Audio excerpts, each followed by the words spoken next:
International presentations کے حوالے سے یہ بھی بڑا تلخ تجربہ رہتا ہے کہ جو انٹرنیشنل سینیریو وہاں پر ہمارے جو نوجوان ہیں یا ہمارا کوئی بھی، بے شک وہ اس بحث میں نہیں ہے کہ وہ لڑکا ہے یا لڑکی ہے، کوئی بھی ہمارا جوان جو کسی پریزنٹیشنز میں وہ سکلز رکھتا ہے لیکن اس کو یا تو چانسز نہیں ملتے یا اسے باہر جانے کے یا ان مقابلوں میں حصہ لینے کے مواقع میسر نہیں ہے، خواہ وہ حکومتی سطح پر ہوں یا انڈیویجول لیول پہ ہوں. اس کی آپ کو کیا وجہ معلوم پڑتی ہے؟ اس کی بہت اہم وجہ یہ ہے عثمان، انسیکیورٹی.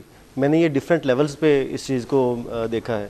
اگر آپ دیکھیں دنیا میں جتنی سوسائٹیز پھل پھول رہی ہیں اس وقت بھی، ان میں ایک بڑی کامن چیز ہے، جہاں جہاں پہ جس جگہ پہ جاتے ہیں وہ اپنے لوگوں کو ساتھ لے کے جاتے ہیں.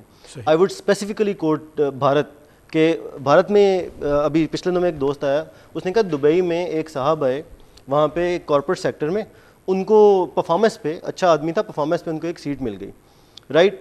HR ہیڈ لگ گئے.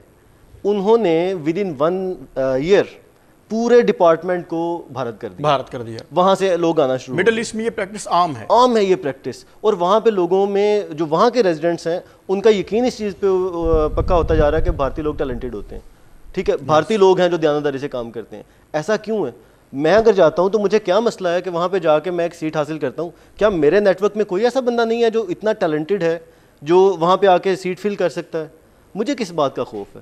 مجھے یہ ڈر لگتا ہے جو انسیکیورٹی گھروں میں اور دوستوں میں ہے، جو ہم ایک دوسرے کے ساتھ لگے رہتے ہیں کام گڑبڑ کرنے میں.